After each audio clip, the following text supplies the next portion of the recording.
Hi, I'm Doug Snyder, CEO and founder of Consulting 6.0.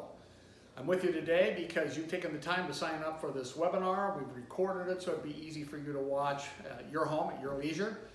And so let's get started. I want to congratulate you for signing up, taking the time. Lets me know you're serious about wanting to make smart choices with your money and get your financial house in order. That's what I do. I started my original business 36 plus years ago, helping high net worth individuals get their financial house in order and keep it that way. And I can take those same principles that I had with them, scale it down a little bit, and now I can help people that maybe have a more modest net worth and income. They don't need to pay $5,000, which I used to charge for financial plans.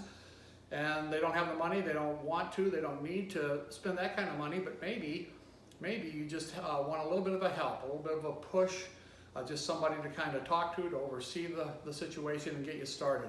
So that's what we're here today to talk about. I have a three-step process, and in that I use, we cover 5 critical areas that are important in making sure your house is in order and that you can realize your goals and dreams later on. So, step 1, we start with a discussion of your most deeply held values and your most important goals. Not many of you know who Roy Disney is. Roy is Walt Disney's brother, very astute businessman in and of himself, and he once was quoted as saying, if you have your values clear, the decisions that you make with your money are easier. And so that's the starting point. Not many financial advisors take the time and trouble to get to know those things about their clients. I think it's imperative. And so we start with a values exercise that we do. If you're single, we run it obviously with just you. If you happen to have a partner, I like to do it when both are together and they can hear each other, take their time going through the process. I take each person through the process by themselves. We want to flesh out any kind of discrepancies that there might be between couples in terms of their values. And then we set up our goals. We want to talk about goals. Everybody talks about goals. We want to set them properly.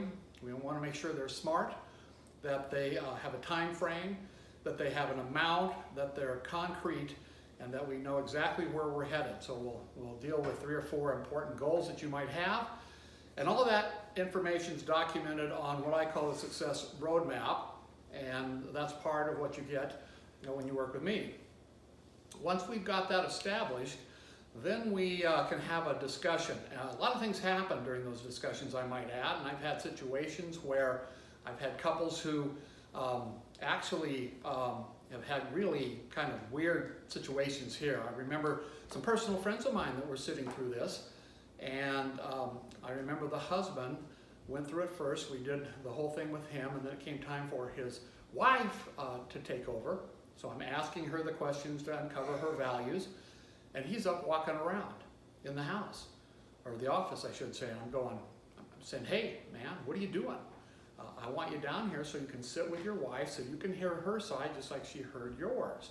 And that way we can flesh out anything that might be causing a roadblock between the two of you.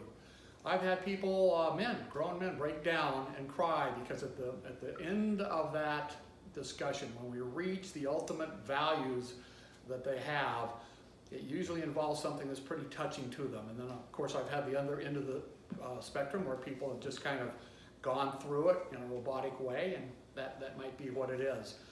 I also had a couple that came to me once, and when we went through that process, discovered a couple of important things. He had been working for a company that allowed a lot of overtime, and he and his wife and his family become accustomed to spending according to how much they were making, including the overtime.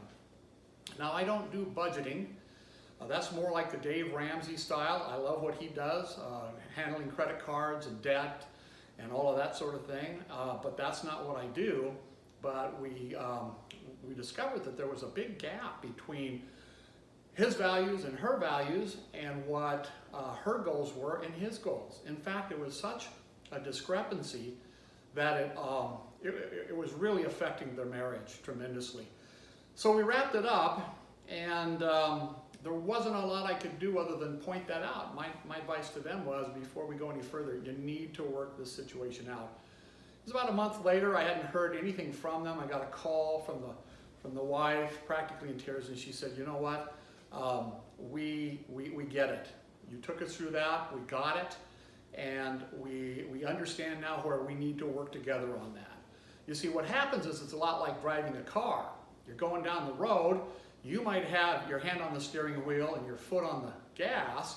Your partner on the other side might have one hand on the steering wheel, trying to take it from you, and their foot on the brake.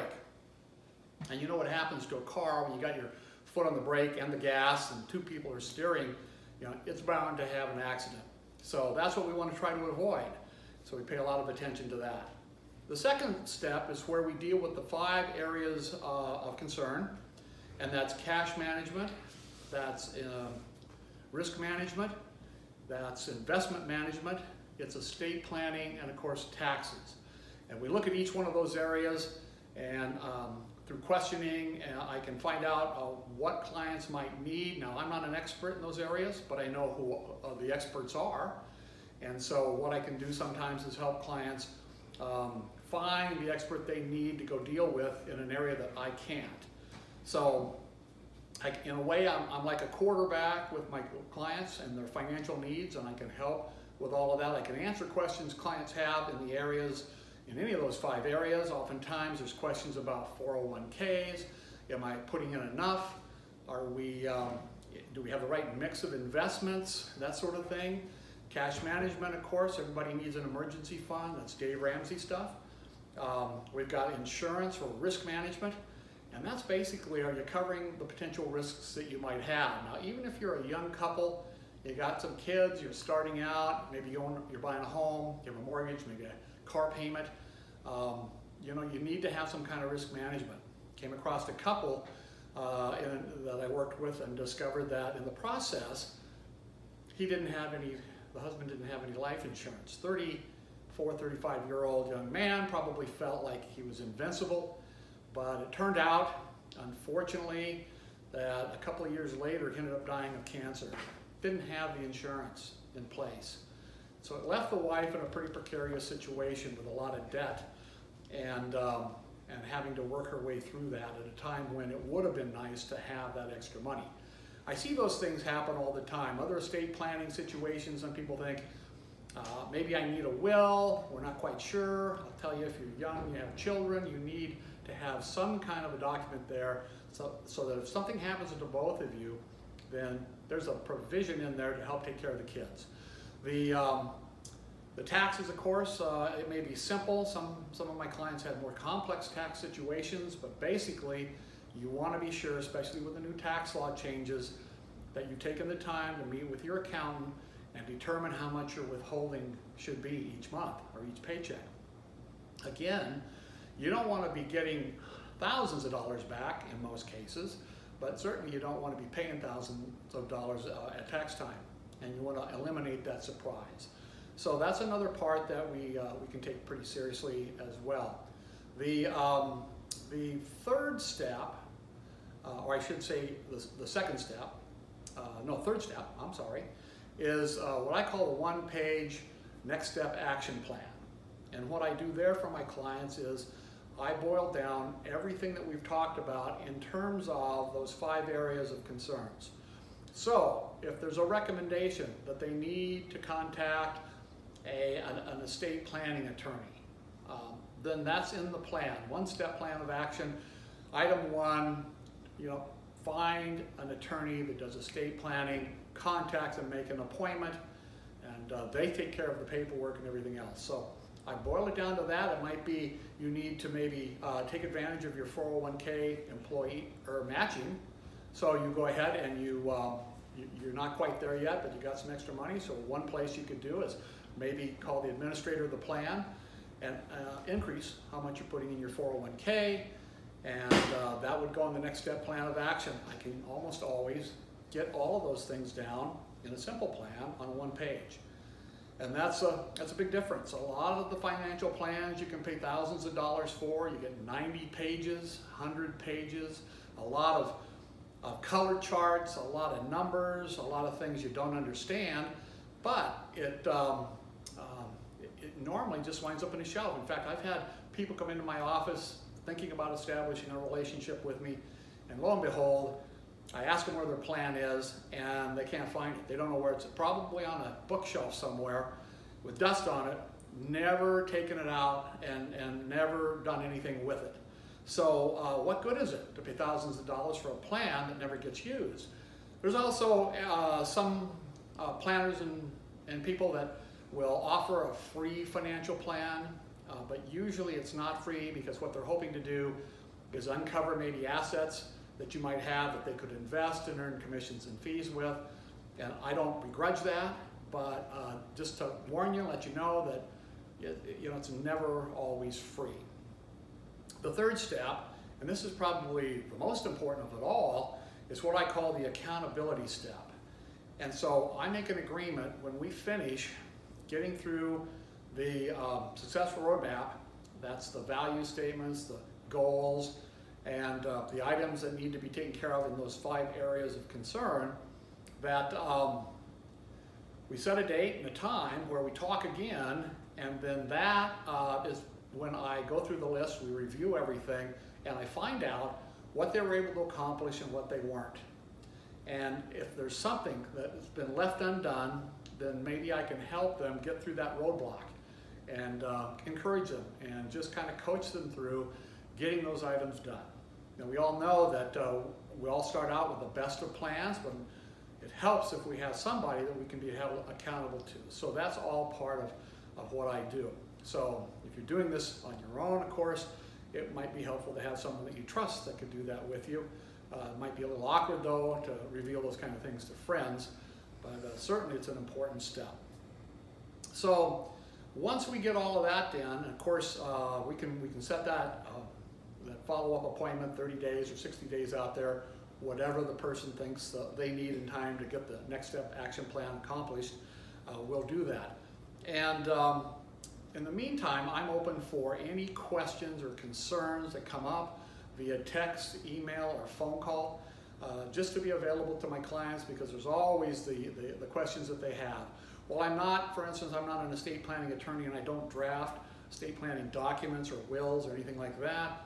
I know enough, and I've been around enough where I can add some value by being able to answer some basic questions and get them set up and prepared for when they decide they want to go in and see an attorney to have the work done. And same with the other areas as well. So we can add some value there. So that, in a nutshell, is what we think, or I believe, is how you can get your financial house in order and be able to achieve those goals and dreams that you put down in the step 1. So we'll go from there.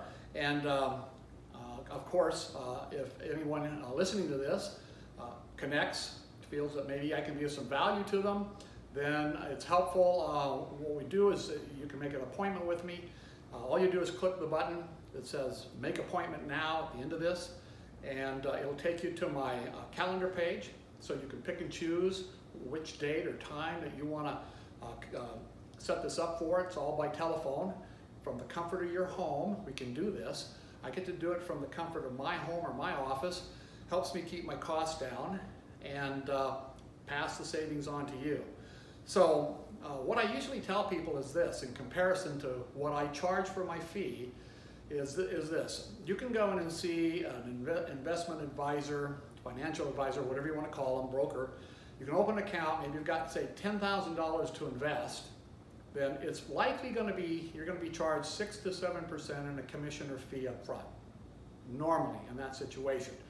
Nothing wrong with that. The advisor has invested time in you, needs to find a way to get paid for some of that, but if you think $10,000, that's $600, $700 right there.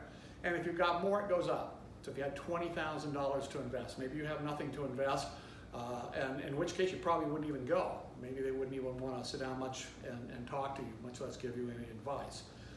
The other way that that you can look at this is that I charge in my other life, my other job, when I had Snyder Wealth Management.